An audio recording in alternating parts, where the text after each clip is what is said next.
त्रिलोकपुरी विधानसभा में आजाद समाज पार्टी के मुखिया और नगीना से सांसद चंद्रशेखर आजाद ने त्रिलोकपुरी विधानसभा से आजाद समाज पार्टी के उम्मीदवार विक्की पार्चा के जन समर्थन में रोड शो किया। रोड शो करने से पहले चंद्रशेखर आजाद ने बाबा भीमराव अंबेडकर और महात्मा बुद्ध की प्रतिमा पर पुष्प अर्पित कर तत्पश्चात त्रिलोकपुरी 3 ब्लॉक स्थित महर्षि वाल्मीकि मंदिर में जाकर मत्था टेका और त्रिलोकपुरी में एक जनसभा को संबोधित किया। इस दौरान उन्होंने मीडिया से बात करते हुए कहा कि हमें शिक्षा और चिकित्सा दोनों पर काम करना होगा, जिससे गरीबों को अच्छी शिक्षा, स्वास्थ्य और सुविधाएं मिल सकें। उन्होंने ये भी कहा कि उनकी पार्टी 6 मुद्दों पर काम करेगी, जिनमें भूमिहीन किसानों को पट्टा देना, युवाओं को रोजगार देना और मुफ्त चिकित्सा सुविधाएं प्रदान करना आदि मुद्दों पर दिल्ली की जनता को मुहैया कराना हमारा उद्देश्य है। रोड शो में विक्की पार्चा के समर्थन में भारी भीड़ उमड़ी। आइए देखते हैं दिल्ली से प्राइम इंडिया न्यूज के संवाददाता सलमान की ये रिपोर्ट।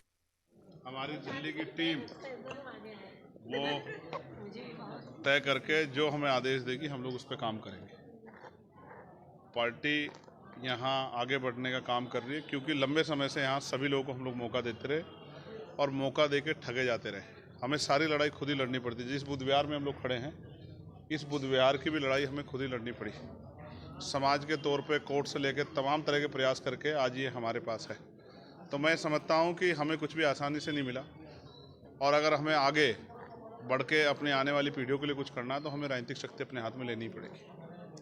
सर, जिस तरीके से आप देख रहे हैं आजकल राजनीतिक सरगर्मी विधानसभा चुनाव 2025 को लेकर दिल्ली में बढ़ रही है। कई ऐसी तमाम राजनीतिक पार्टियां हैं जिनके द्वारा हर चीज़ों को फ्री में बांटने की घोषणाएं की जा रही हैं। आपको क्या लगता है कि देश में आज फ्री की राजनीति हमारे देश को कहीं ना कहीं पीछे की तरफ धकेलने का काम कर रही है? मैं आपको एक लाइन से कहना चाहता हूँ, बाबा साहब अम्बेडकर ने कहा था कि सारी पार्टियाँ, ये राजनीतिक दल आपको सब कुछ फ्री दे देंगे, रोटी, कपड़ा, मकान, बिजली, पानी, लेकिन एजुकेशन नहीं देंगे फ्री, क्योंकि शिक्षा जो है वो सवाल को जन्म देती है। और जिस दिन हमारे लोग अपने अधिकार जान जाएंगे, अपने अधिकारों को छीनने का प्रयास करेंगे, क्योंकि संविधान में सारे अधिकार संविधान प्रदत्त हैं। तो मेरा विश्वास है कि हम लोग बाबा साहब अम्बेडकर के रास्ते पर चल रहे हैं। मैंने पार्लियामेंट में स्वयं ये बात उठाई कि एजुकेशन जो है यहाँ समान होनी चाहिए, गरीब हो अमीर, बड़ा और छोटा, सबके बच्चों को गुणवत्तापूर्ण पढ़ाई मिलनी चाहिए, क्योंकि बाकी रास्ते तो अपने आप खोल लेंगे। जब हमारे बच्चे PhD, MPhil, BTech, MTech कर लेंगे तो उनके तरक्की के रास्ते तो स्वयं खुल जाएंगे।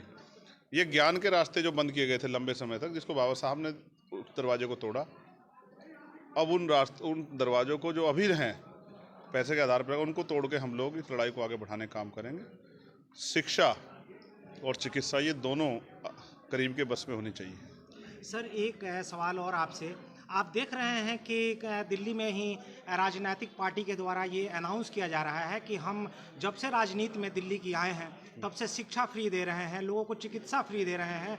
सर, मैं आपसे ये जानना चाहता हूँ कि जब से हमारा देश आज़ाद हुआ 1947 से, तब से ही हमारे देश के लोगों को कहीं ना कहीं शिक्षा फ्री दी जाती है, तो आज सरकार फ्री क्या देती है? इसमें देखो, नया ऐसा क्या है, ये इसको आपको भी थोड़ा सा करेक्ट कर लेना चाहिए। शिक्षा फ्री नहीं है देश में, लेकिन सवाल ये है कि 8वीं, 10वीं, 12वीं तक फ्री शिक्षा के बाद क्या गरीबों का भला हो सकता है?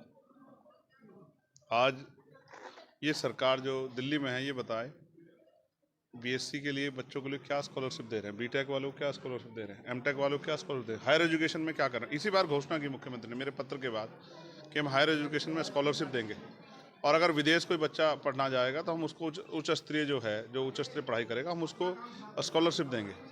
कब? जब वो एडमिशन करा लेगा। जब एडमिशन हो जाएगा तो फिर मुझे लगता है कि बहुत सारे रास्ते तो स्वयं खोल लें, क्योंकि हम तो शिक्षा को हथियार मानते हैं।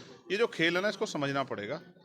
आप समझिए कि जहाँ हायर एजुकेशन की बात है वहाँ स्कॉलरशिप नहीं है, वहाँ तो हमारे बच्चों का, और जितने भी हायर इंस्टीट्यूट है, IIM हो, IIT हो, इनमें जिस तरह का कास्ट बेस एट्रोसिटी हो रही है वो भी खतरनाक है। पायल दड़वी हम पे उसका उदाहरण है, रोहित वेमुला में इसका उदाहरण है, बहुत कुछ है। हम लोगों को जाकर समझा रहे हैं, लोग समझेंगे, मेरा विश्वास।